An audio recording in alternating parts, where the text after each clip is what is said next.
I appreciate your time. Oh. Okay. Anyway, I have a lot of experience with library projects, as I had mentioned to Jane, and anything I can do to help, because, you know, like all of you, I'm sure I care deeply about libraries and the services they provide for the public. So that's it. If you have questions for me later, I'd be happy to chat with you. Great. Thank you, Karen. Welcome. Do we have anyone else? Doesn't look like Teaneck has joined us. Would we be comfortable if at some point this person joins us?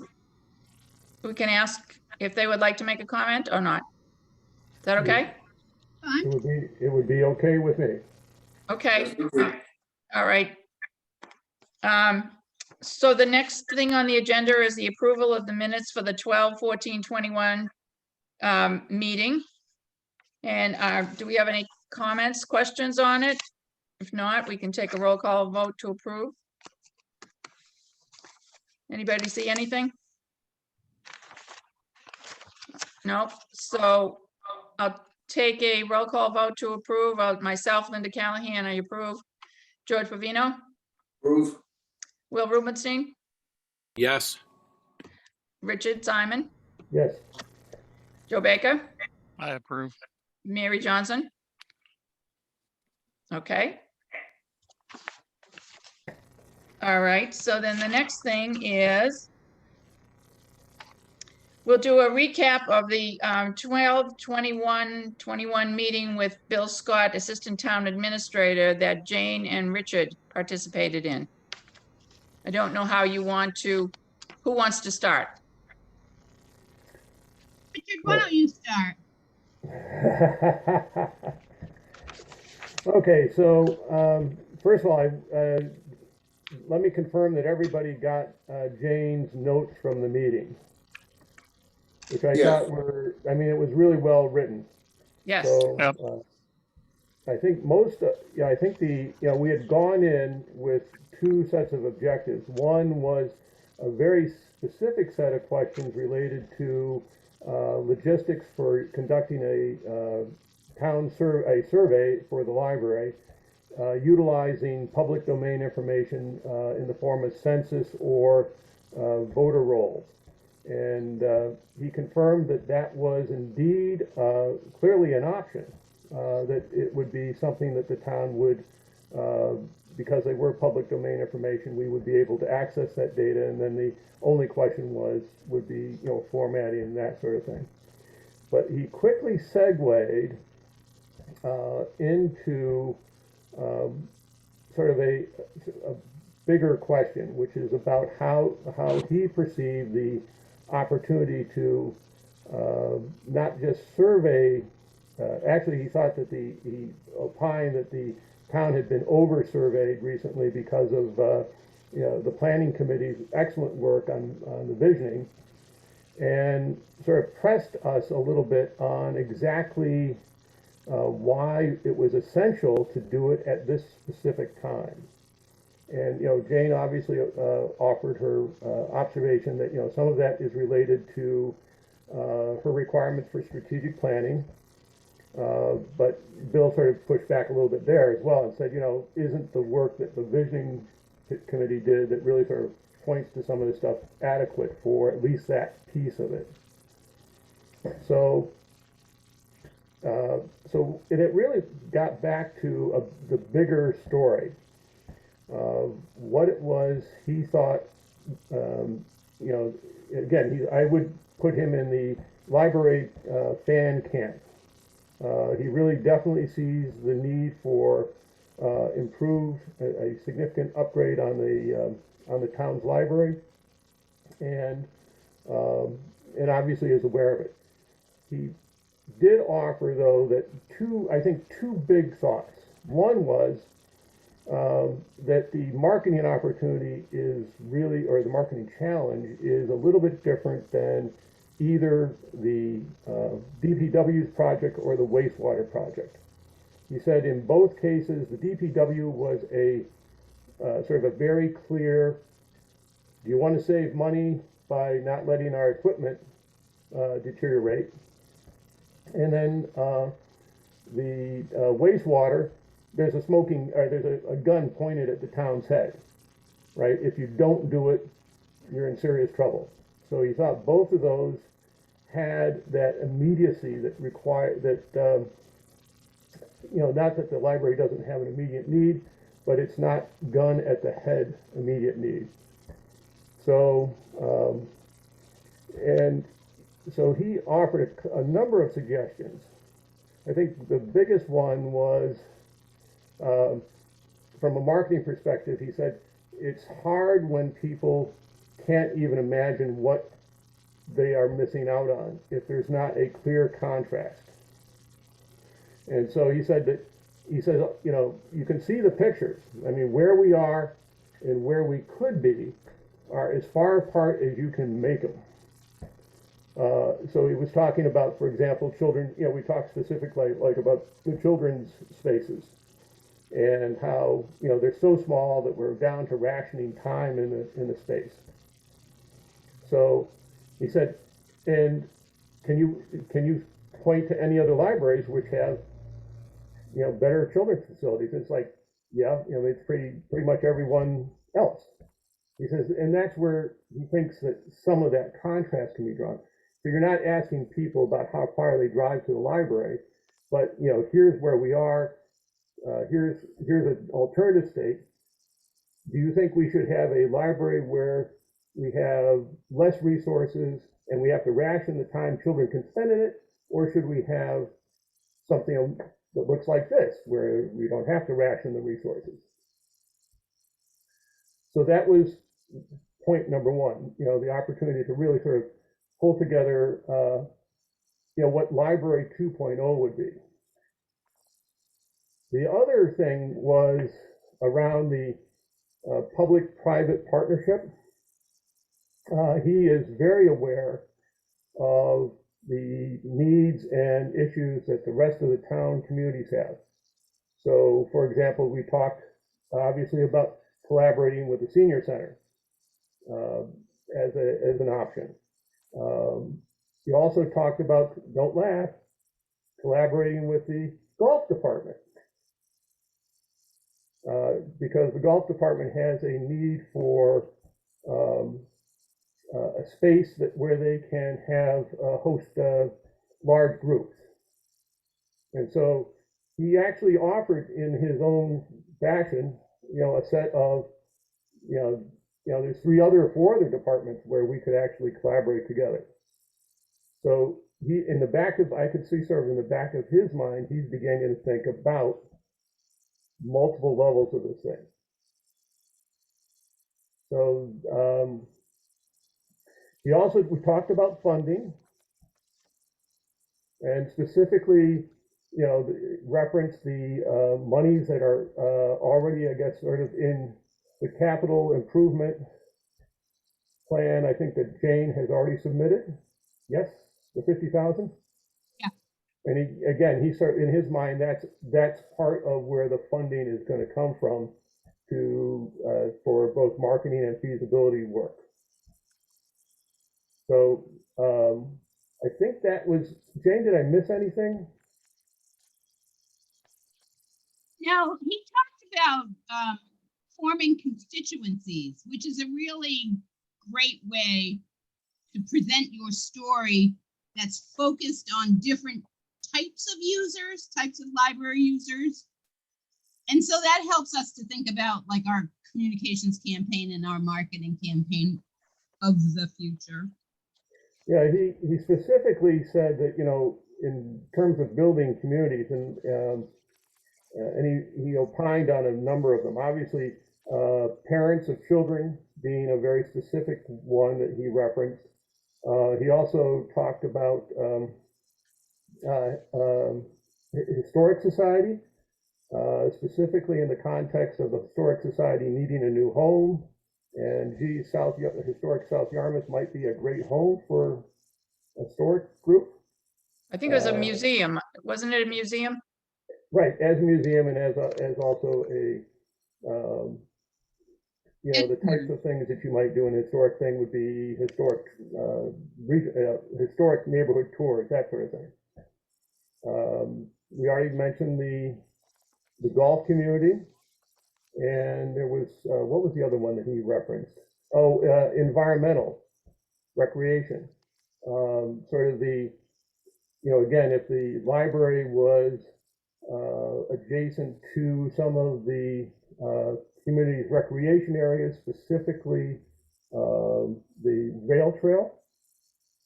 He said, you know, there's possibly, you know, because the library would be, or a multi-purpose facility would be potentially a stopping place to support the recreational people that are going through town.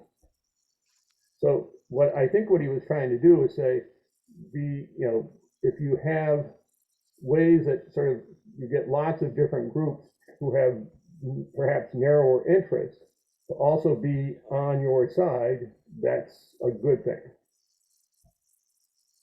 Did I get that right? Can I also add that the package that we sent out to everybody included Joe's remarks? And I don't know, Joe, if you want to elaborate, I think they were very valuable. You need to unmute. Yeah, no, I think they were pretty straightforward. And I think based on what we just heard and what's been taking place in the last 30 or 45 days, I think I just think we need to figure out how we can develop a sense of urgency is the wrong word, but Well, it's Yeah, I mean, yeah, how do you there's a develop difference between, yeah, it's inevitable in 5 or 6 years, and let's figure out a way to make this happen tomorrow.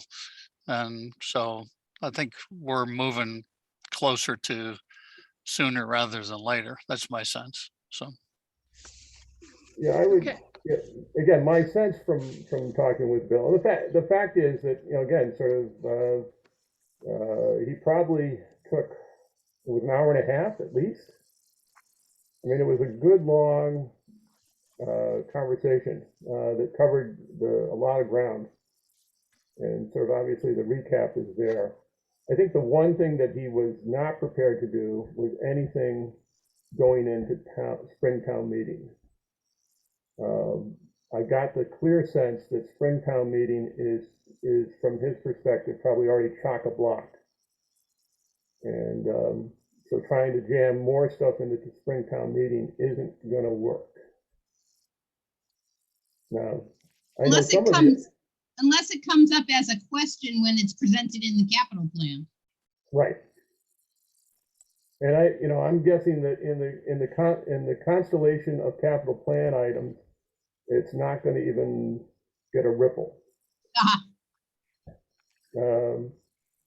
I know, for example, the golf department's talking about a $3 million price tag to do some overdue maintenance items. So that's going to get a lot of talk. Now that's tied to revenue, so that's a better, that's a clear, there's revenue tied to that, so that's better. But and then all the stuff related to wastewater, and there's a bunch of other stuff. I got the sense that is just, Springtown meeting is chock-a-block right now. Right, Will, you're sort of nodding your head.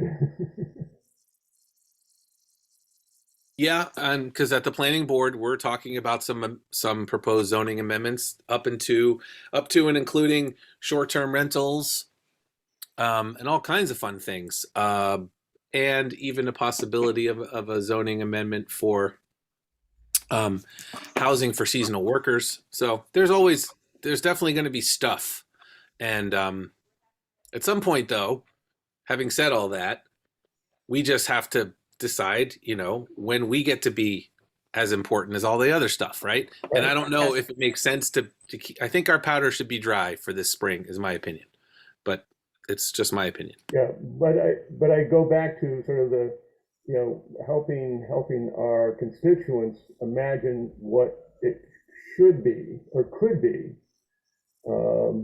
and not necessarily what they are used to, what they've experienced up to this point.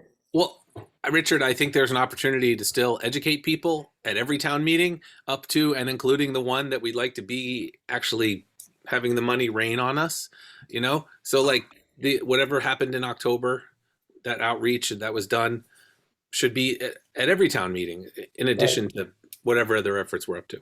Well, and I was glad to see that, sort of, for the, again, the annual town report, which is again, one of those documents that everybody gets to put, Linda did a great job of writing up, again, here we go again, here's the problem. So good job, Linda. Thank you. Does anybody else have anything more they want to add at this point? Because I think further along, we're going to be talking about what we want to try to accomplish in the near future, so we can come back to these things and add to these things.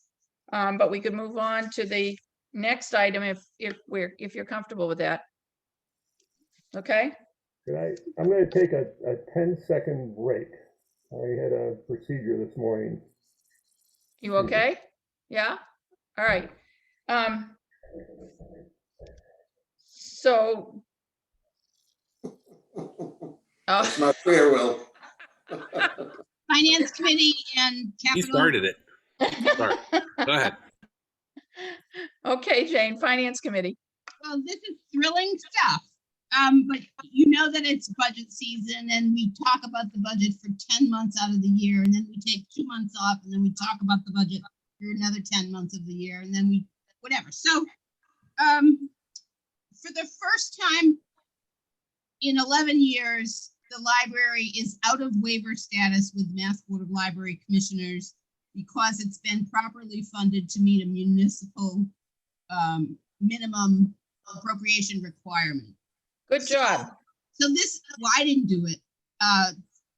Treasurers did it, and they did it in a kooky way, and I don't like it. So the year that just ended, we applied for state aid as we do every year, and we got our full amount of state aid because we're not in waiver status anymore, so there's no percentage difference. So this year for FY23, that's the budget we're working on now. That'll start July of 2022 of this year.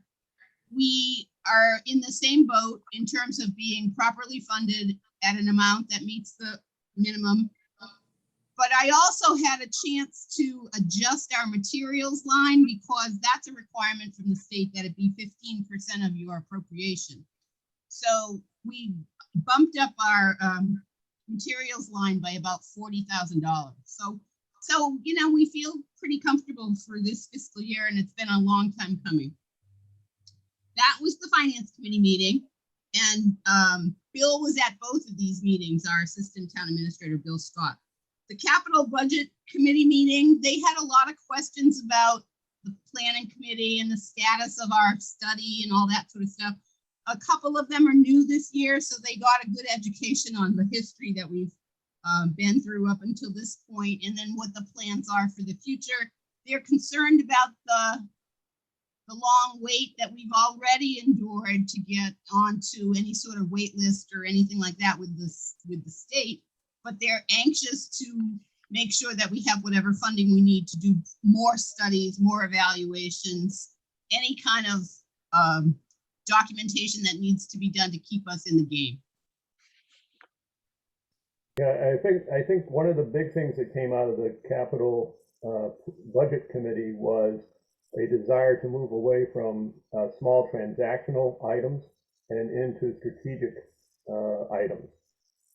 So specifically, they wanted to get away from, or I think it's really sort of, they want the DPW or the Department of Public Buildings to really sort of step up and plan for public building maintenance as a holistic thing, not as, Jane needs, $5 for this.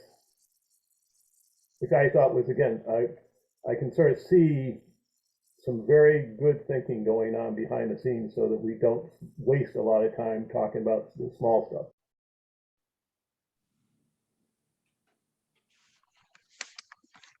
Anything else? Okay, thanks, Jane. Oh, you're welcome. So the next thing on the agenda is a recap, and it's a very short recap.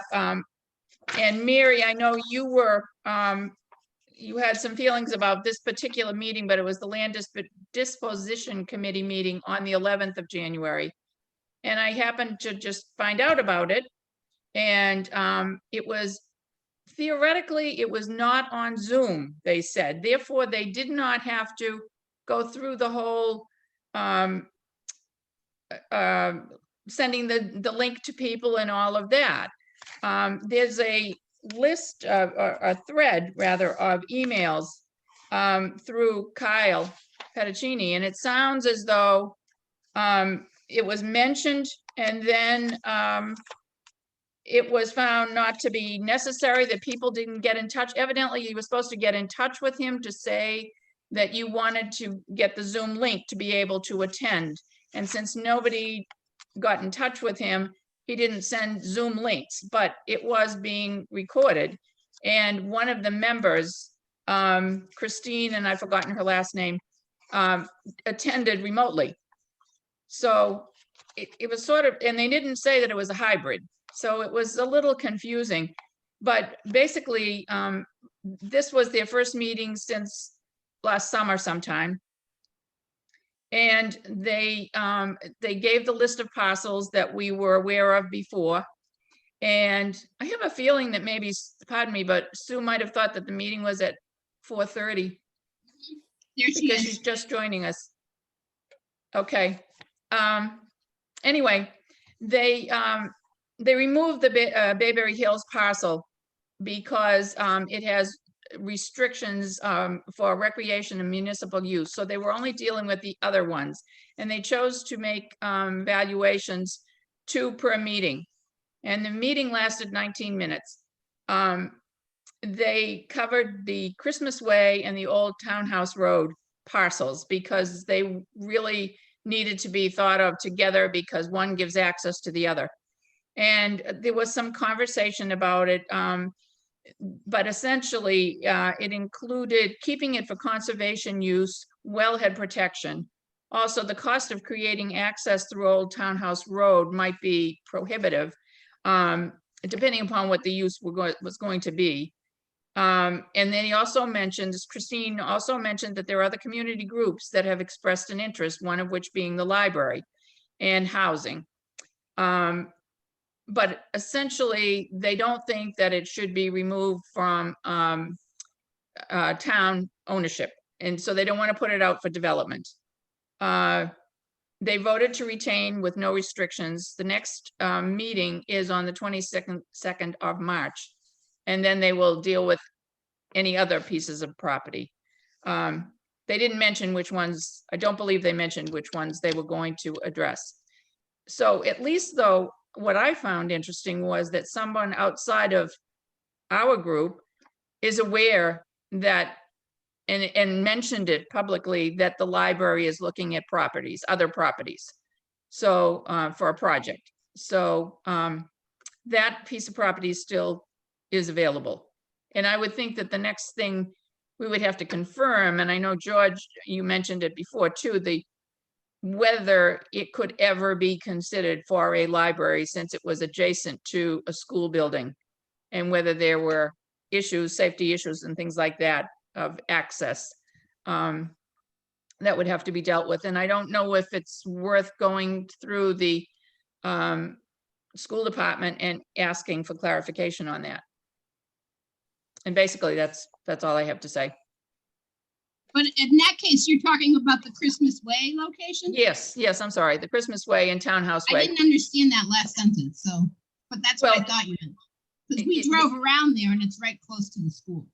Right, if you look at the plot, the maps, it is behind the new building. And I know there are concerns about having other entities adjacent or having the same entry.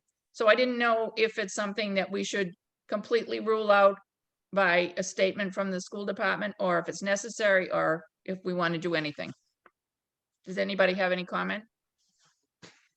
I still think that it may be a real issue having a lot of traffic coming through that area if there is a school and kids outside, and I think it's going to be a real safety issue. Is it something that we should get clarification in case people come back and say, well, what about this parcel? And is it, I think would it be so. the superintendent that would give that? Yes, I think it'd be the superintendent's office, yes. And So, Will, you might want to weigh in here a little bit because you're very familiar with the construction. Yeah, I was just looking at the map. I mean, I don't know why we would bark up any of that tree at all. I mean, let me ask it a different way. If there wasn't a school there, would that be a great place for a new library? I don't think so. Then I would just because- say, then I would say we should focus our efforts on more effective and efficient things. okay, Because I agree, but I don't want to take away any steam, but at the same time, I just don't think it's viable. My opinion. Mine too. But Mine too. I'm afraid what you do then is you put all your eggs in one basket, and then what happens if you can't get that land that's adjacent to the senior center? Yeah, but Jane, that's why I asked the question. If there wasn't a school there, would that be a viable location for a brand new Town of Yarmouth library? It's more Why do you- centrally located than where we are now. But it's literally in it. I mean, okay. I don't think, I think, unless I misunderstood exactly where on Christmas Way, and I know the street decently well, it doesn't strike me at all as a viable location. Not at It's all. it You would really be, have to go right through a development. You have to go right through people's. Unless I misunderstand where you're talking about exactly. the caveat would be, it would be worth pursuing only if it was accessed through the Old Townhouse Road parcel. And that is, yes, it's closer to the highway, the access if it were there, but that would give you access to the Christmas Way parcel, and it's many acres. It's about 8 acres of land. And they call it Christmas Way, but it's just, Christmas Way is on the outside of that parcel of land. Yeah. And this would be like, as I remember the mapping, it's right behind the new building.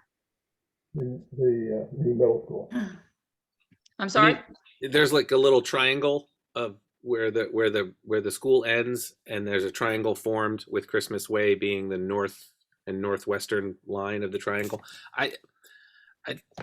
It's about 8 acres. If you want my opinion, I just don't. Okay. This is just my opinion. This is a committee. That's It's not just fine. me. I Every don't think. opinion is worth well, stating, thank I you. think. I mean, I respect the fact that we could get access through Old Townhouse. I don't think that. I think that would be nice, but I still don't think. I just don't. I think there's too many reasons for people to say no. Okay. Quickly. Oh. That's just my sense of it. But I will defer to the group. You know. I share your thought, Will. Well, and if, can I just ask it again? Based on what Jane said, eliminating a site that may be a viable site, if others were eliminated. If we found out that it's definitely off the table because there is a school there, then we would say, forget about it. We already have reasons why it can't be done. Or does it matter? No, I mean, I get what you're saying, and we shouldn't be. I think what I hear you saying is we shouldn't be closing off things. We should be having our filter be a little more open and wider when we're talking about town-owned parcels, especially when they fit the basic geographic centrality of what we're looking for. So I hear that, but so I guess it can't hurt to have a conversation. But for now, it stays as a parcel available to the town, correct? That's the way I understand it. So Correct. I don't know that there's a need to do anything. They've determined that it's going to stay on the list for Yes. some group in the future, and they know that we're one of the groups that might be There interested. you go. Or it stays on the list just for wellhead protection and groundwater and all that and conservation. Correct. Well, and it sounds like we've at least put ourselves in a position because of this committee and knowing about it and being there, that if it Yes. does come up again, we're going to know about it and be able to express our Well- voice and voice our opinion about it. No? That's what I'm not so sure about. Oh, well, please enlighten me. Well, let's talk about the meeting. Let's first talk, I am signed up as someone who wants a copy of all the, the agendas, and then I'm interested in watching it. There's absolutely no way to go to that unless you're going to go in person.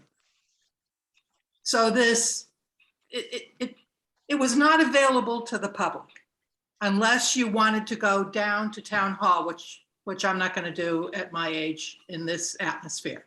However, if you were someone they wanted at the meeting, you could Zoom in, and you apparently, there was a secret way to get in. By secret, I mean it wasn't public.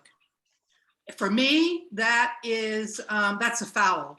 And I really question whether, if the meeting had not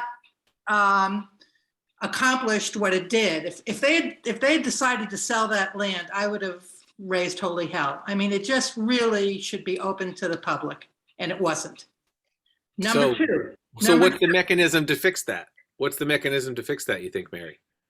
I think if they're going to have a Zoom meeting for one person, they should have a Zoom meeting for anybody who wants to attend. No. I'm just saying, like, is there a clear pathway to get this resolved so that the next time it happens, it is open to the whole public and not just selected public?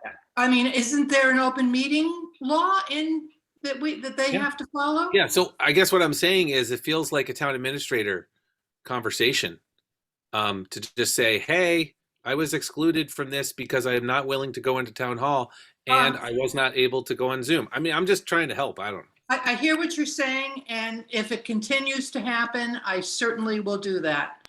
But I don't want to be seen as a B word. Now, the second thing. I prefer the C word, concerned. Okay. The second problem that I'm having is that, and Richard, you might remember how we were pleased that they were going to come up with a list, like some other town you were talking about, where it would show all the available. They're not going to do that anymore. Oh, There is no plan to have a easily accessible list of all town properties and its current status. and specific, well, the other town, also, not only did they have that, but they literally had check boxes to verify that they had checked all the other town departments to Correct. see if there was an interest. And if there was an interest, they got a checkbox. That's no longer going to happen in the town of Yarmouth. By whose decision? Did they say why? I asked when I might be able to see that document, and that I'd heard they were working on it, and I was told, no, that's not true. They being the land disposition Correct, committee?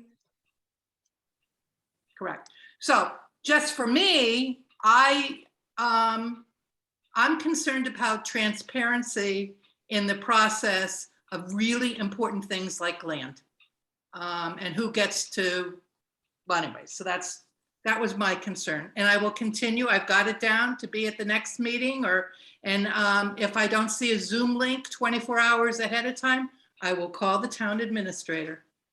Well, it should be there 48 hours before. Okay, well, we'll give Kyle a little extra time. Well, good luck. I mean, I think it's certainly worth pursuing. Yeah, it unfortunately feeds into my growing concerns. Okay. And I think if you look at the things that came out in your package, you'll see the email list of people that did get notified of the different meetings or reminders. So that may help you too going forward. The next thing would be. Whoa, excuse me, Oh, I'm excuse sorry. me. We didn't Sure. finish on Christmas Way, Oh, at least I'm to sorry. my satisfaction. Okay, And to everybody's point. I think that we should, as we approach possible parcels for this new enterprise, we need to have a preferred location and a backup location so that we can at least have some sort of sense that if we get boxed out of our preferred location, let's call it near the senior center, that we have some acceptable option, acceptable to the planning committee, whether that's Christmas Way or whatever else. I mean, there has to be, there's got to be at least two parcels that we can agree on are acceptable, whether that's realistic or not. And then the question is about Christmas Way. If we could get some sense, and I don't know how you do this, so I'm not suggesting I do, get some sense from the superintendent's office what their opinion would be without, just to say, okay, they're going to have a lot of heartburn with this. So let's look for alternate number 2 somewhere else, kind of thing. Okay.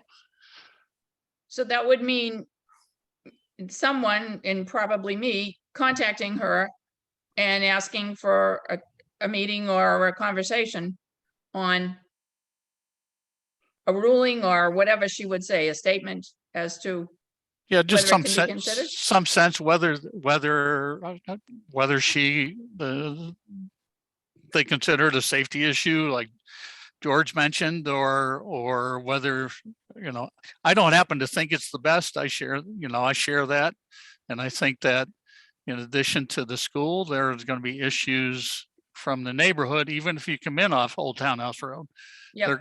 They're gonna see it. Just the fact that it's a cul-de-sac or a dead end right there, they're not gonna want that traffic 100 yards away, or even 200 yards away. They're gonna see that as an encroachment on the property they bought, which they probably don't like the fact that the new middle school is being built there, let alone something else. They didn't anticipate being in the middle of a town center, so to speak. So I think there's 2 strikes against us possibly for that specific area. And then we just have to, but I'm in favor of having a primary location and an acceptable backup. We don't have to tell everybody what the acceptable backup is. We go after what we want. Let's call it the senior center, and don't give up on that till the town says not no, but absolutely not no. That to me is the issue, particularly if we can get other departments. The golf department doesn't want people driving 15 miles to get to a meeting space. They want it as close as they can have it. There's other folks that want that proximity, and this we just have to, as was mentioned earlier, we just have to gather however many other interested parties that don't have the capability to pull off their own facility. The other thing, and along with what you're saying, and Richard, it popped into my head just now with the conversation with Mr. Scott, was also looking at private property that might be in the area that could be purchased, or in an acceptable area that could be purchased. And we have not even looked at that. So Right. I think what you're saying with primary and secondary, I think it's kind of why I was asking the question about, do we still rule it in, or do we totally rule it out based on what this person, being the superintendent, would say if that person, that role is the final word on it. And it also helps us if people come back to us later on and say, well, what about this property? Here's the reason why, no, it won't work. Yeah, from my perspective, if you ran into the superintendent at the grocery store and the superintendent said, I don't like the idea, that's enough for me. I don't, we I don't know where she we go shops. yeah, no, I know, but I don't, I don't like it is enough of a no vote that I wouldn't spend another minute on it. Yeah. I'd try to figure out some other place as a secondary alternate. So. Yep. Linda, Okay. my guess is gonna be that she's gonna wanna talk to the school committee about this. She'd also wanna talk to her SRO, the police officer there. I think they're all gonna weigh in on this thing, and I think they're all gonna come to the conclusion that too many people on school property. But So we is do that have a enough new for the traffic group? light. We'll have a new traffic light there. Good Lord. So do we have a final answer? Do we just kind of let it ride? What do you want me to do? I think Carol would be a good idea to have you speak with Carol and see what she says. Okay. Yeah. Yeah, all right. I'm fine with that. I'll do that. Okay, anything else? All right. So, recap of the housing summit. Jane, I think you were the only one that were able to attend. I was, it was wonderful, I must tell you. So it was set up in the ballroom at the senior center, and the tables were spread apart so that, you know, we were conscientious of social distancing, and you had to wear a mask through the whole event. I ended up just at a table which happened to be peopled by the town planner, Kathy Williams, and one of our select members, Peter Q. Smith. So I hadn't gotten to know Mr. Smith. He's pretty new on the board at all. And He's Dawn, responsible like, for appointments, by the way. yeah, I know. A light went off in my head because when I send my dues into the alumni club on Cape Cod that I belong to, I send them to Peter Q. Smith. So I was like, do you know this alumni association? He goes, actually, yeah. And he's class of 73 and I'm class of 80. So we had a great time. We talked all night long. It was like old home week. It was so great. He had no inhibitions about providing opinions on any lot that's available in town and how it might be better used for either housing or municipal structures or infrastructure improvements or wastewater and all that stuff. It was really, really good. And then the other gentleman at my table was a representative of the Barnstable County Veterans Group. So he had a lot of opinion about affordability in the town of Yarmouth because he's got a 26-year-old who's at home with mom and dad and she can't afford to move out. So, I mean, everybody had a little stake in, you know, what's important to you in terms of living here in this town and why is it great and all that sort of stuff. So that was really good. It was just a great evening of idea sharing. The priorities are wastewater and infrastructure improvements as a foundation to any sort of quality of life improvement for the town of Yarmouth. Because I had Kathy Williams at my table, everybody had picked her brain about, you know, unused properties on Route 28 and like the way that Route 28 looks and how it can be better designed and how it can be better utilized and what to do with those nuisance properties and all that sort of stuff. But more than 5 times somebody said, you know, we need a new library at my table, and it was just great. I was so glad I was there in person. Isn't that exciting? Anything come up about the library?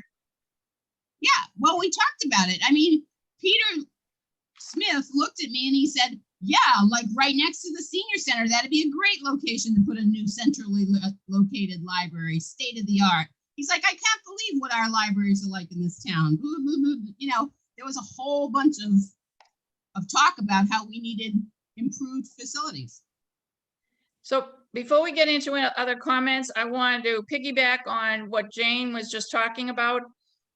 Because today I was able to get through to Wendy Olson, who is the executive director of the Yarmouth Housing Authority. And wow. to ask about how we get at the table, how we talk about the possibility of more than one entity on that property, even though it is restricted to affordable housing. And essentially, she kept coming back to the same answer in that it's restricted to housing. And I mentioned the fact that I knew that there had been a project, but that it had not passed.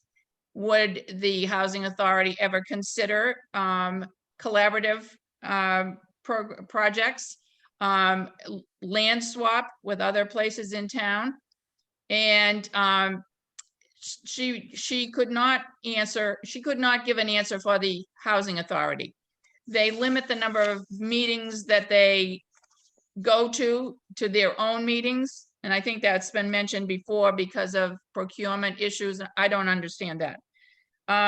But she did give me the name of Laura Schufelt, and Mary, you might recognize that name because I believe she was the person that attended the age-friendly group meeting, sort of unannounced or very short notice, which kind of prompted us to get more involved with the housing meetings. And she is with a quasi-state organization, Mass Housing Partnership. And when Wendy Olson gave me this name, she mentioned the fact, I mentioned to her that I knew that there were multiple groups that were interested in the property, the library, and also the fire department. And she kept saying, well, you can't build a library there because it's restricted to housing. And I several times said, you know, land swap, other issues. Basically, she said, I think you need to talk with Laura Schufelt. I have her phone number. And they evidently are going to be working with the state to come up with some determination of a project.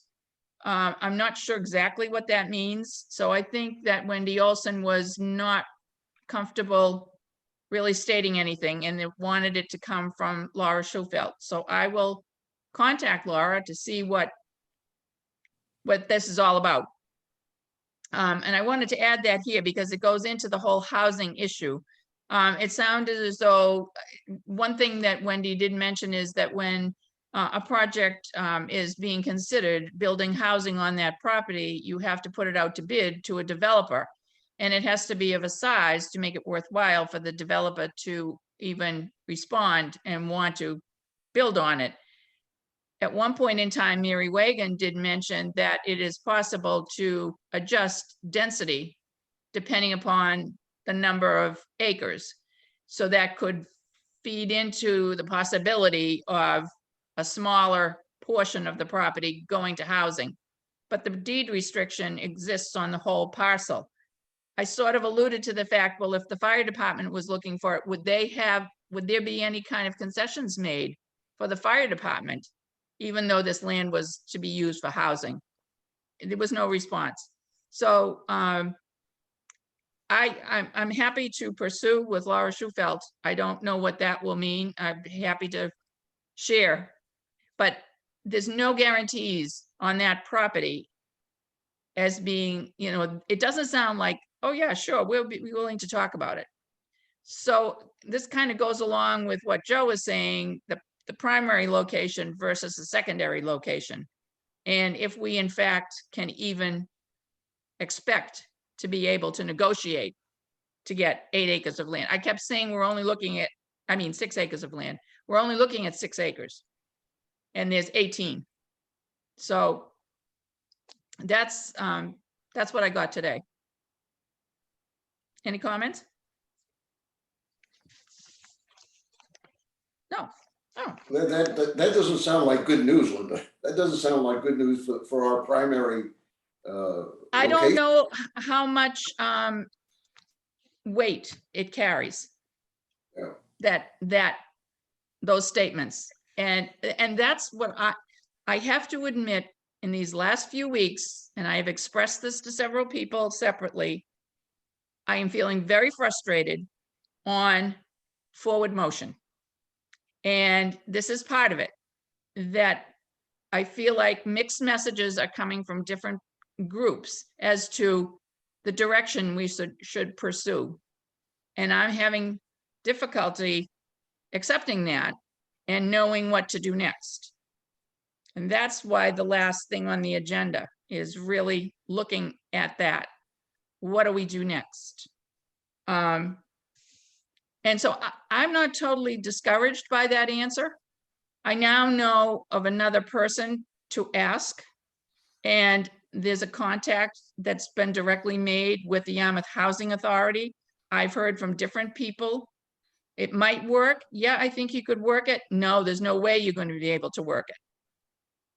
So there seems to still be the possibility, and I'm willing to do what needs to be done to see if we can rule it in. But it's not a given, even though that looks like it would be perfect. In the conversation, it was mentioned, what about the big playground across the street on Old Town House? And she said, I don't see much activity there. She said, but maybe it's because, when I drive by, I don't notice it. I said, well, that's possible. I've driven by when there's no one there and other times when it's packed. I don't know. And I don't know. Respectfully, Linda, what does that have to do with anything? Well, she was just saying, well, that's in the center of town. Could you parcel out room enough to build a library? Okay, And ask I her to said, look no. 400 yards to the left and look at the traffic and look at the traffic Exactly. going in and out of the dump. Let's Exactly. find somebody who's got their head screwed on straight. Right. That's what I say. Linda, I guess- I think that was a wonderful connection that you made. I think it was really important to do that. And I'm pleased you're going to talk to Laura. But I don't feel at all discouraged by her response. I don't know what else she would say. She doesn't. Exactly. And things that are restricted can be unrestricted. And Exactly. if the town really wants it, there's a thing called eminent domain. So, and I can't imagine that they would have such a concentration of housing in one place that would take up all that acreage. So I'm not at all discouraged. Jane. Mary, at my table at the housing summit, there was mention of eminent domain. Because there was a collective groan in the room when somebody said, what about that property on Forest Road? Which, that's what they're talking about. And everybody's like, oh, that, the housing authority has had it for 2 decades, blah, blah. So what was I going to tell you about that? Eminent domain. Eminent domain. Oh, yeah. So it was Mr. Smith, and he has summered in Yarmouth his whole life and moved here, I forget, like 10 years ago or something like that. He's semi-retired, that kind of thing. He said that the property that is now Smuggler's Beach used to be owned by a private citizen. And the town bought the land from the private citizen, and later, after the transaction was completed and the town began to use the property as a town beach or as a public beach, the homeowner changed their mind and retaliated against the town with a lawsuit. So there's a bad taste in folks' mouths, I would say, here in town when it comes to that phrase, eminent domain. Just be careful. Well, my question about, and to Will's point, which I agree with, and I'm not discouraged to Mary's point, I'm not discouraged at all. Why would the Yarmouth Housing Authority person punt it to a quasi state authority? Because I mean, Yarmouth Housing Authority is a quasi-state authority. It's not a Yarmouth. Right, so it's department. in their chain of command, so to speak, It or this is the sounds as though they are collaborating. part of the same association? It sounds like they are collaborating on this next project, whatever it Okay. might be. Mary. It all has to do with procurement and the rules of procurement. So for instance, she couldn't have a lengthy conversation with library people about their interest in the property, and then down the line, us bid on the land. Yes. She really has to, they have to be very careful who they talk to about what information is filtered in and out, which is Okay. why this Laura is involved, who acts as that filter and makes sure that anything that might come up as a favorability in the procurement, okay. Got it. And Thank you. also in the conversation, Wendy said a lot of groups are talking about the land without us in the conversation. So they're aware of all of the interest groups. But nobody's talking directly with them. But I think what Mary is saying too is they have to limit, and then it has to be on the agenda, I'm thinking. Right. And they do meet monthly. I said, we just want to know, how do we get at the table? And well, we do meet monthly, but I think you should talk to Laura. So it sounds as though it's got to be in the context of something else to get talked about with the right Okay. person talking about it. Right. That's what I gathered from what she said. And I would argue that, because I know Wendy, she's really primarily concerned about the properties and running them smoothly, not about the political side of it. Okay. She's the executive director though, so she's the point person that you would talk to, Oh, yeah, but. like I that you would said, contact. Right, that but you I'm would just saying, what keeps her awake at night is making sure the properties are working Sure. smoothly. Yeah, okay. So that brings my, unless we have more to say right now, it brings me to the whole idea of reviewing the charge. And I don't think I have to read it, but you have copies of it. We all know what we were asked to do. And I wanted us to think about, and I will do it for the public also, just to mention very briefly, as Richard alluded to, the annual report, the section on the Yarmouth, the Library Planning Committee. Initially, it was a very dry statement of what we've done when. And then it just seemed as though this was a good opportunity to remind folks of why we were even asked to do anything and who we were, not just names picked out of a hat to be part of a committee, but that we were people that were interested in library services for the town of Yarmouth, passionate about it to a certain degree, and how important we think libraries are to communities, that they are still used, that they're used for a lot of different reasons, and that the libraries in the town of Yarmouth are need improvement. They are doing as much as they possibly can with what they have, and make the best of it. But it seems as though the town of Yarmouth could be ready to try to do it in a different way. And I wanted, at least, I know that not everybody reads the annual report, but at least it's there in writing for those who do read it. And it can be pointed to as showing that there are people that care and are interested in this. And so it's a fairly lengthy write-up about who we are, what we've done, but it doesn't go really in depth as to what we should do next. I mean, we kind of know that we have we resumed our meetings, both the Zoom, hybrid, and one in person. We have reviewed selected parcels of land with the idea of development. We've met with the town administrator, the assistant town administrator, the planning head of the planning department, affordable housing. We kind of hit all the bases to talk to the people that would be part of this process. And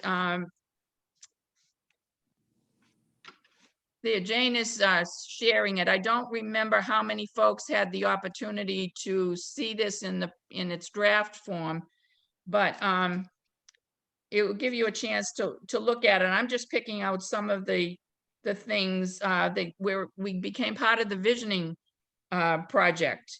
There was a whole section that was on the second report that deals with library services, and that a good number of people in the community think that they are important to the community in a variety of ways, not just for books and materials, but for gathering places, for information for use of computers to help people that don't have access.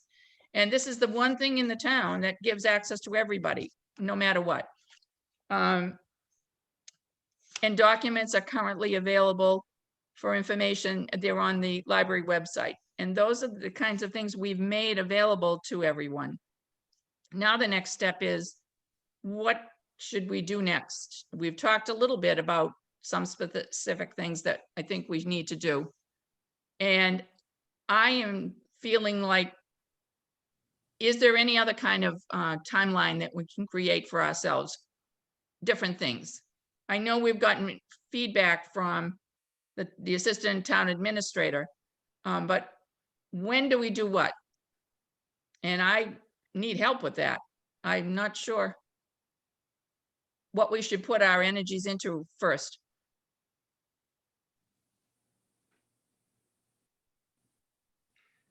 Comments? Jane, how much homework do we have to do in preparation for grant proposals? Oh, a lot. We have to finish the building program document, which is in draft form still, even though we've worked on it for years. We have a few different other, like, professional studies that still need to be done before you go into the grant process. Furthermore, Linda and I had a conversation with MBLC a couple weeks ago, or before the holidays or around there, or whatever. And they're talking about revamping the schedule to try to avoid this long delay of the 18 communities that are on the wait list still since 2015 or 14. So they might, I don't know what it's going to mean. And they said they would combine the planning and design grant with the construction grant cycle and make it the same process. And so I don't know what it means yet. And I don't know that they do they, Linda? It seemed like they were still working on it. I don't know when we would get informed as to whether they've come up with an answer. Right. But you know what, also, George, to answer your question specifically, we talked about this when the study committee first got formed years and years ago. And there are ways of developing a timeline that's about 18 months once you hear the announcement that there's a grant round coming. Sue. Yeah, I have a question. At some point, it's not enough that it's just us. And I don't know when that point is. I know Jane and I have talked about this, and she feels that it's not yet. And that's I am fine with that. But at some point, we have to go out there and get people. If we had this groundswell in the community that we wanted that piece of property, there would be adjustments made, because there would have to be. But when do we do that? How does that? I've never done this before, so I have no idea what's appropriate, what's inappropriate.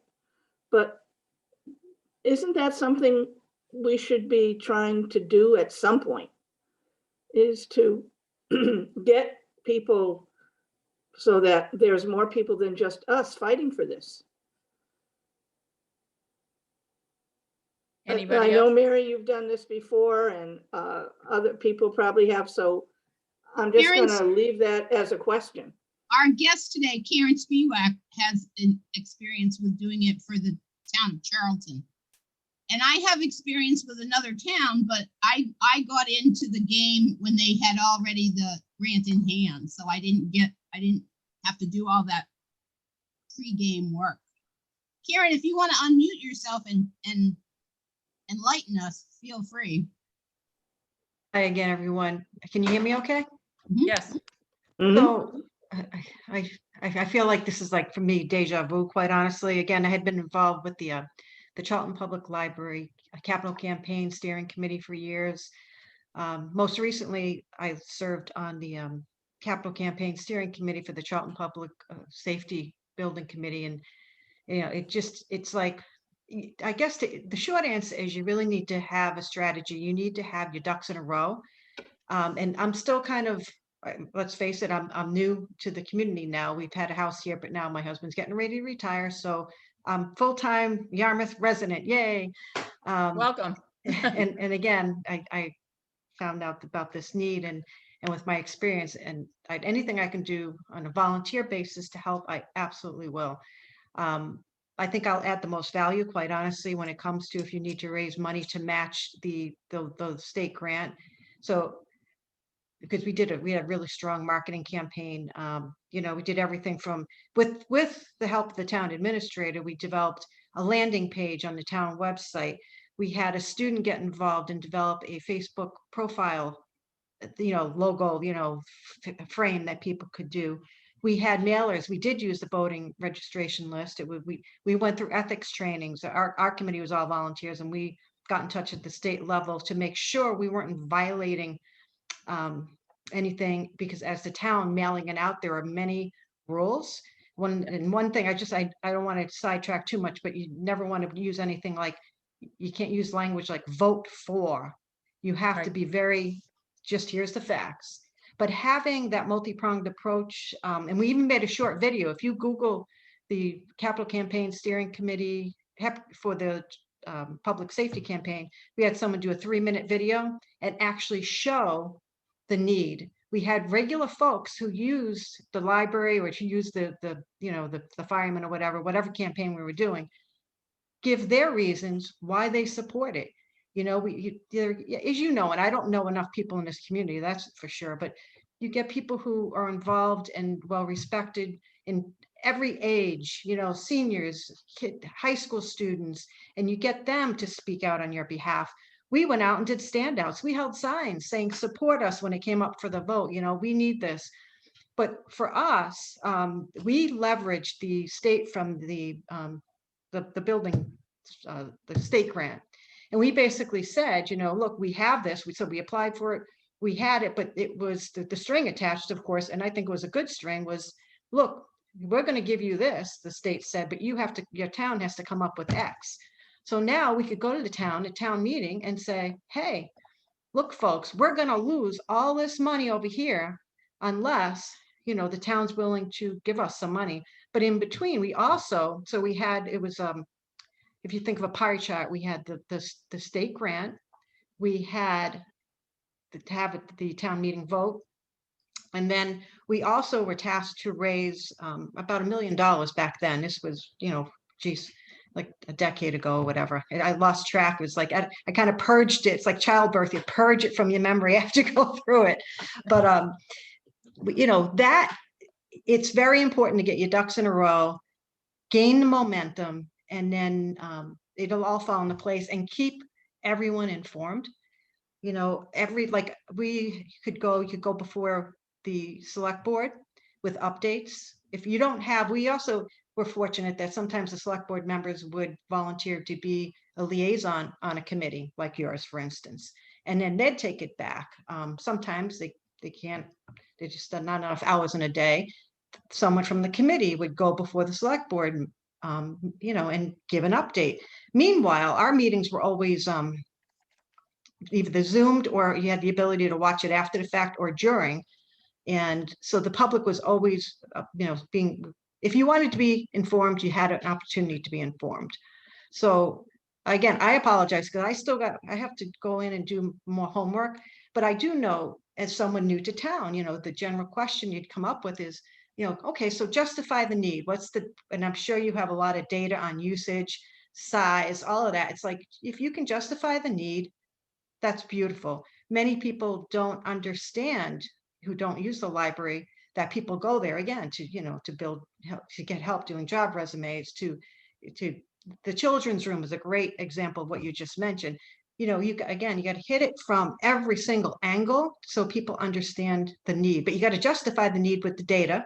And then, you know, again, I think the number one thing right now, and I don't fully understand where you're at, is get your ducks in a row. And I think, I don't know if it was Mary or Jane who said it might be premature to do certain things, but it's never premature to pass out information. And if you do the town meetings, that's a great opportunity to, and there are rules about where you can stand and all that, trust me, I know, but just to hand out things for informational purposes only. And in the meantime, you're going to get feedback.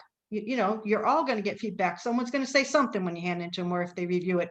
But it's never a bad time to hand out information if you have it. Just and get those people on board from all walks of life.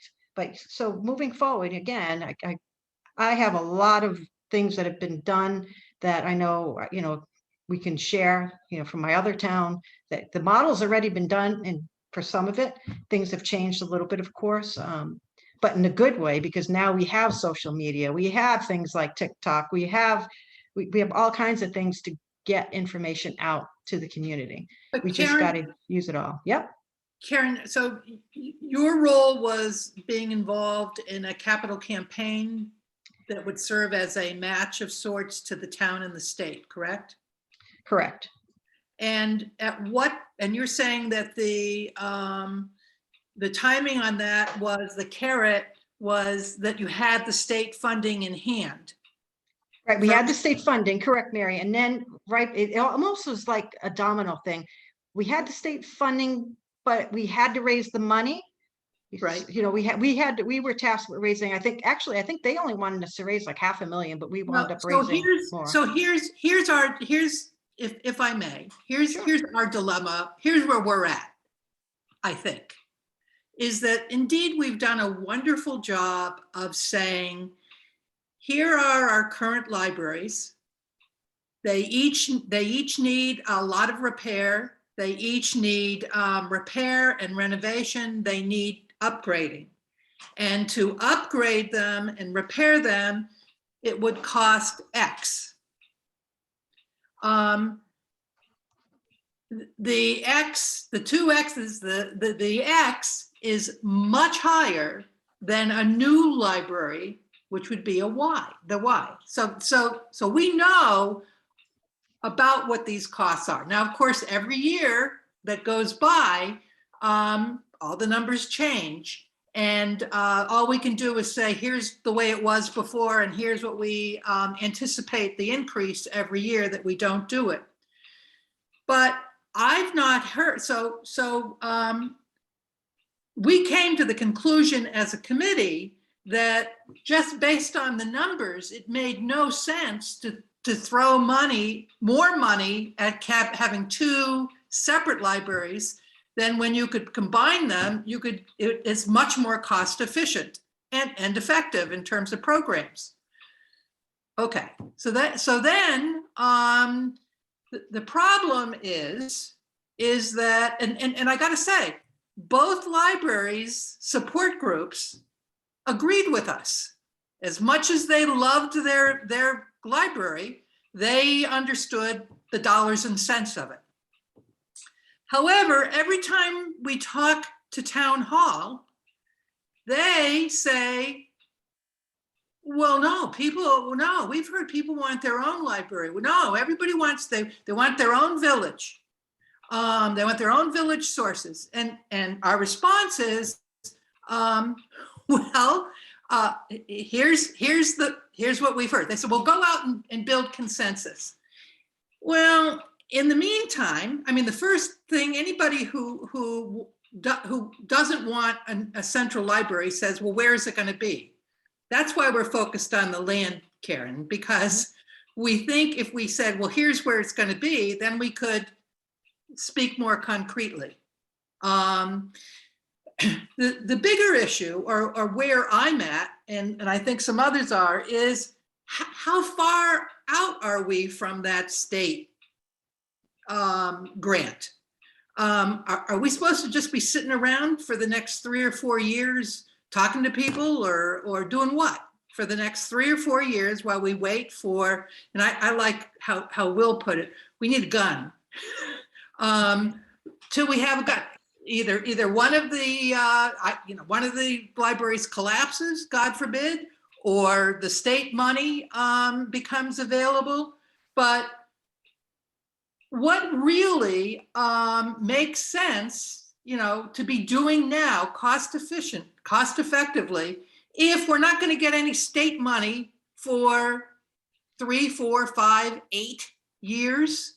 That's where I'm at. I don't know. I mean, I can inch towards it, but it's hard to feel there's any urgency if there's no gun, there's no money for the foreseeable future.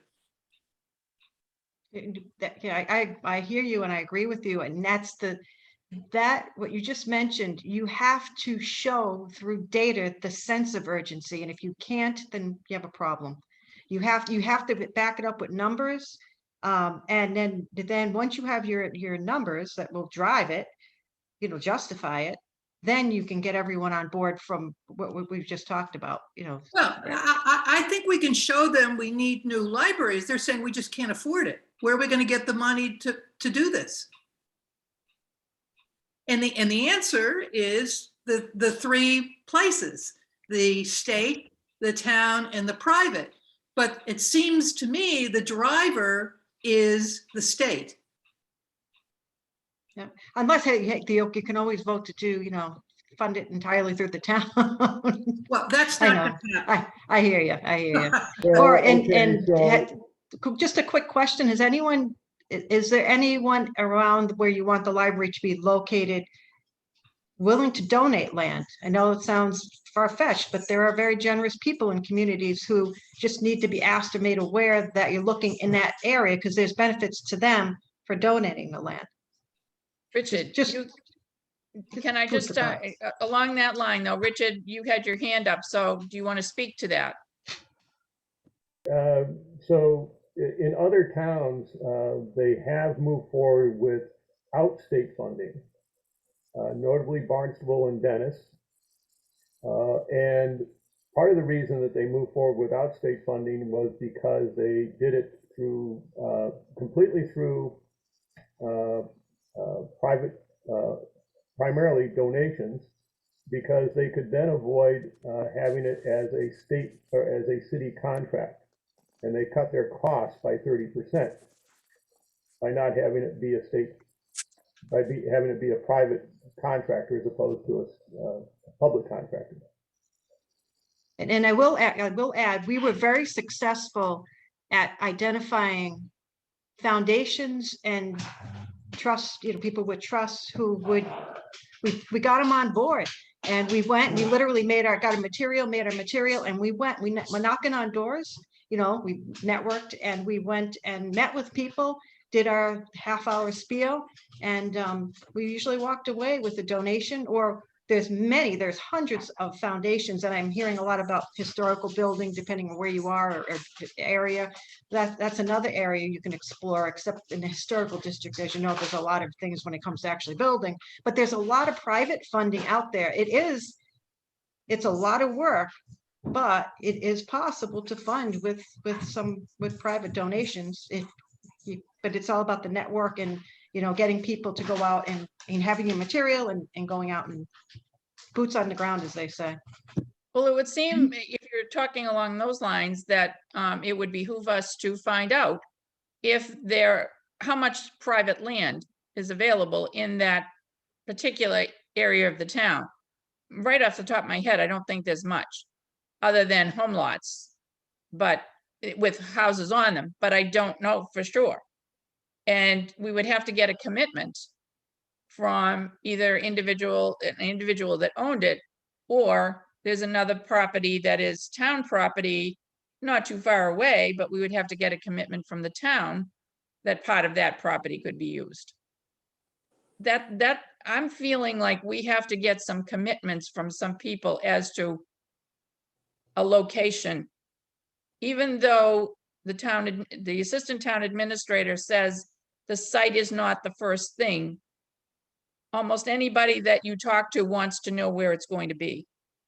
Well, I think, Linda, I think we need a commitment from a big commitment that this is a go from somebody other than us. Be it the town, be it the state, be it an individual, be it whatever. I just feel like there's no urgency. And I would agree, because this has been going on for at least 40 to 50 years, the same message being given. based on the reports done by consultants. So at And- some point, when does it become urgent, Right. The gun. metaphorically speaking? Right, right. Which sort of brings me back So- to that, Go ahead. that bigger question. So the state's role is very much in the air. So is Right. it time, and I think Joe Baker asked that question, you know, is it time to potentially say, you know, we want a plan B, which is we're going to go the foundation / donor approach with the town shipping in a piece of it. Now, we are a town committee. Right. What are we able to do? That's a very good question. I just sort of, you know, that's why I'm the guy who just sort of puts out crazy ideas. I mean, it's one thing to say, try to raise the money, but it's another thing to say, at what point do we say, we as a committee have finished our work and then it moves on to in another direction? Or does this committee go in that direction? I don't know. George, Can I ask a question? If we were to go the route of donors and private money, does that take us out of the running for state money later on? Good question. Wouldn't be sure about that. I can answer that if I may, Madam Chair. please. Yes, Karen. Yeah, it doesn't hurt you. Actually, that's what I had mentioned when we were tasked with raising funds. We went out in the community and we had private donors, foundations, you know, don't donate. But I do think, you know, I hate to say it, I think it's a little premature. And when you go off to do something like that, you probably want to get a steering committee with, you know, people. And if we could get people from the other library who, you know, that you'd mentioned that, you know, collaborate with them. So we join together kind of and Well, create a unified front, if you will. there are two buildings, but there's only one library per se, correct, Jane? I mean, it runs as a single library for the town, south and west. There's Yarmouthport Library, but that is completely independent. So both south and west are supported by the town. They have two associations, which are friends groups. So they supplement the budget from the town. So as far as support from the other library, that's kind of not necessary in that there is support from the library board, which has members from both west and south. And I'm not even sure whether there's somebody on the board from Yarmouthport. I don't know. But our group has people from the different villages. The village system is not necessarily a political system, but it is like an emotional system, an attachment kind of thing. And so that's kind of what you're dealing with in terms of building support. There's an attachment or an emotional attachment to the south and west buildings because they've been there for years and they're attractive, they're cozy, and all that, but they have a lot of deficiencies. So our group is a town group. It's not just connected with the South Library. I don't know if that helps you understand what kind of our driving force is, Karen. Yeah, absolutely. Yep. Again, I think that it's a little premature to do something like that. You still need to you need to get the ducks in a row, meaning, and maybe you have this out there, like everyone needs to be on have the same talk track. So we have all the facts straight. And, you know, I know a couple of you express frustration because I've been there. You talk to one person, they give you one story, you talk to someone else to give you some, you know, it's like, so, you know, having that one document, that go-to document that, you know, everyone has in their possession and can share. And so the facts are right in front of you. And here's how many use the library. And here's, you know, all the data points we just talked about earlier. Okay. But you really need to have that and then some numbers, because quite honestly, before you go out to a donor, then they're going to come out and say, all right, so where are you getting the rest of this from? And for us, we could go back and say, well, we have that state grant, and then we're gonna get this over here, and we got the land over there.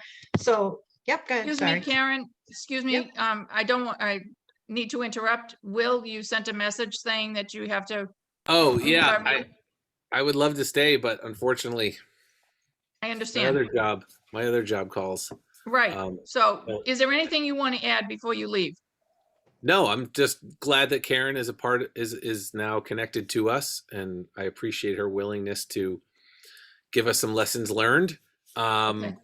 And also, I think it's opened up my mind to sort of say, as much as we want the state to be a partner on this, that we maybe need to start thinking sooner rather than later about an alternative approach that doesn't involve the state, because I don't know who's going to be on this committee by the time the state actually funds Right. us, much less actually construction starts, if we're depending on the state timeline.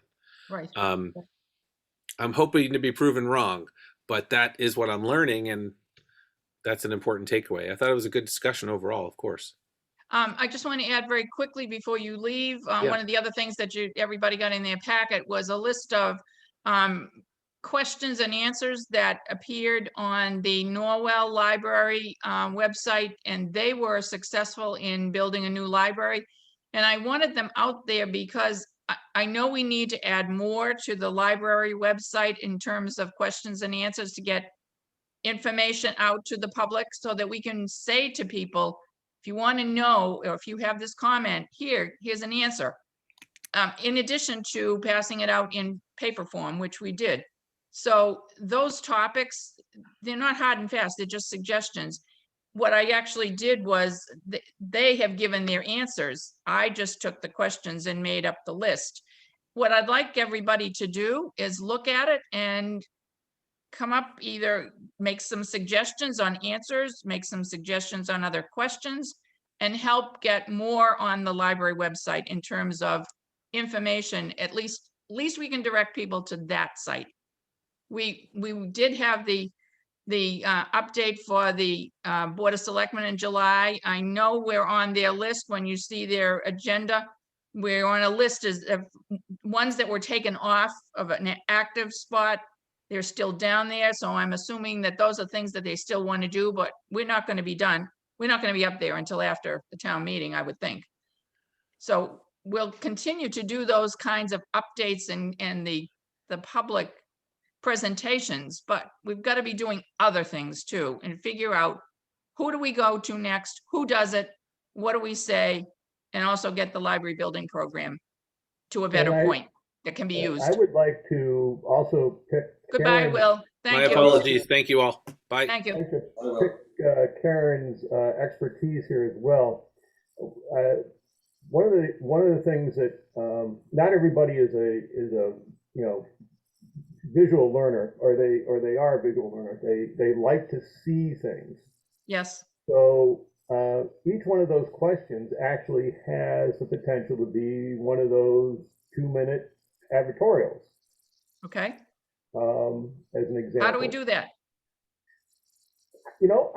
That's why I said I'm hoping that Karen maybe can give us a little bit of a tip on that, because it sounds like it's possible to do that sort of thing. We have video equipment that we've purchased. Are you saying something like that?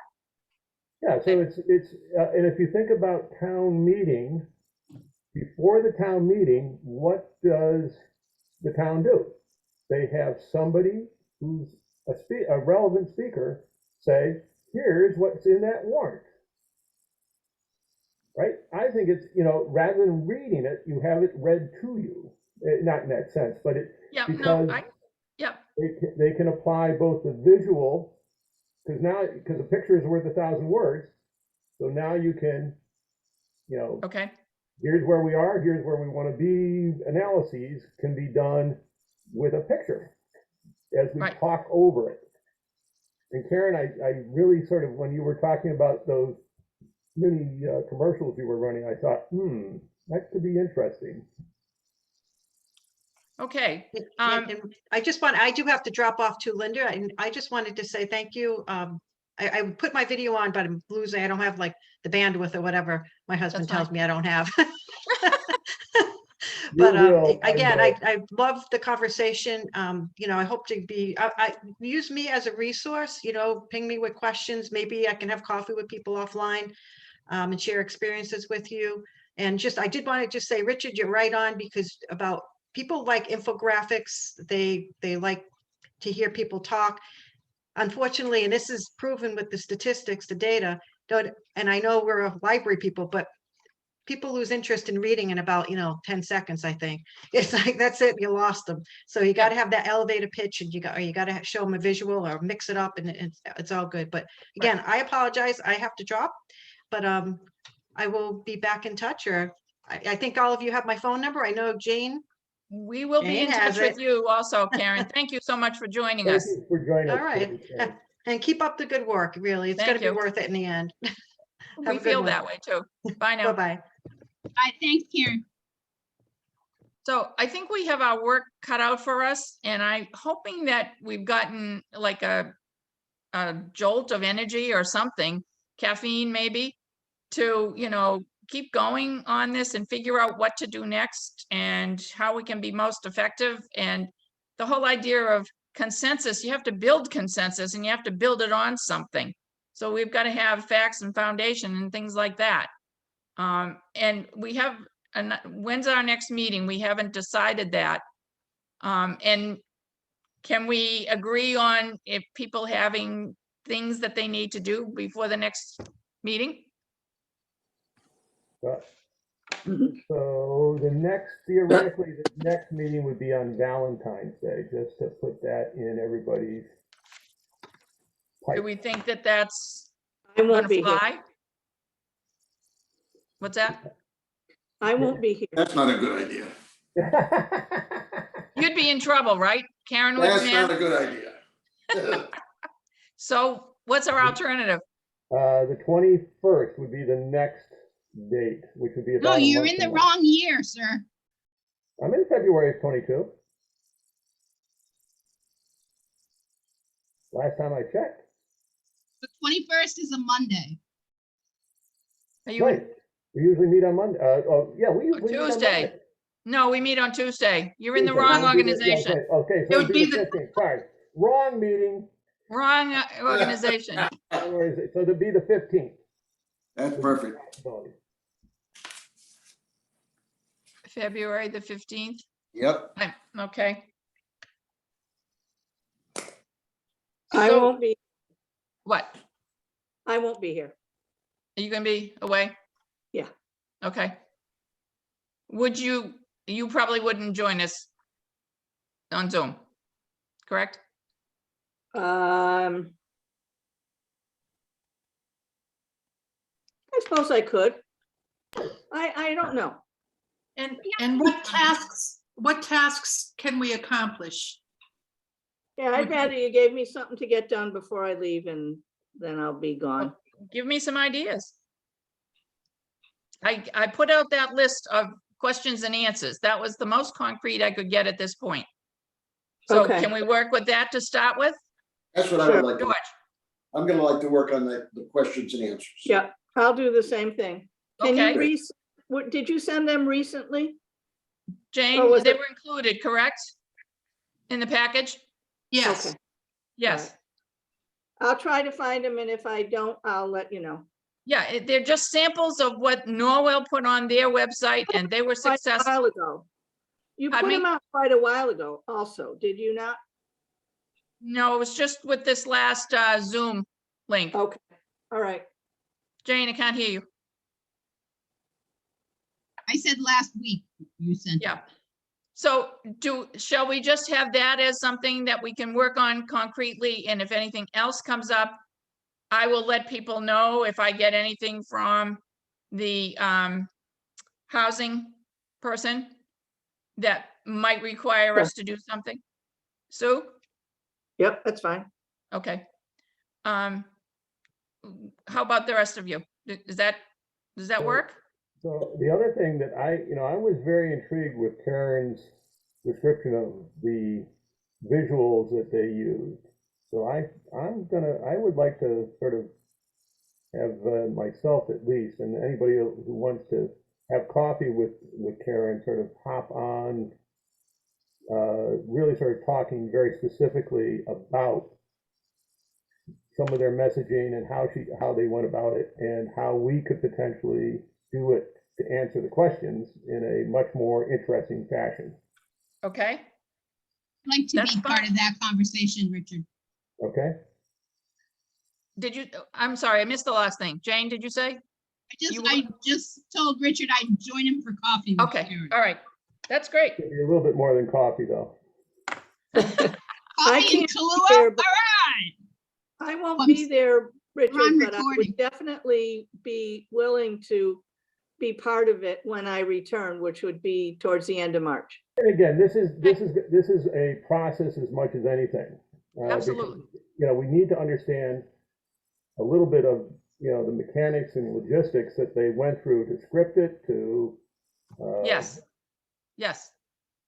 which ones, and I guess the other question in the back of my mind is that she was going through it, which ones really resonated and why? Right. How do you get them to be compelling? He said she had kids who did TikTok testimonials. I couldn't believe it. That's fantastic. But I think we have to keep in mind, not that it isn't valuable information, but she was talking about them already having the state grant Right. and again, therefore raising money to match it. Where before that, that's what I'm saying. You can use the same technique. And But- that was really, I was more interested in the technique that they Yes. used to communicate, because now I'm flipping back to what Bill Scott said. How do you create urgency and to The really need. sort of let the public know that there is something other than just what we have today.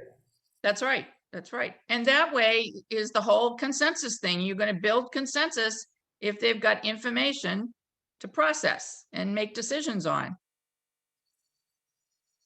Well, I feel better from this meeting. I thank you.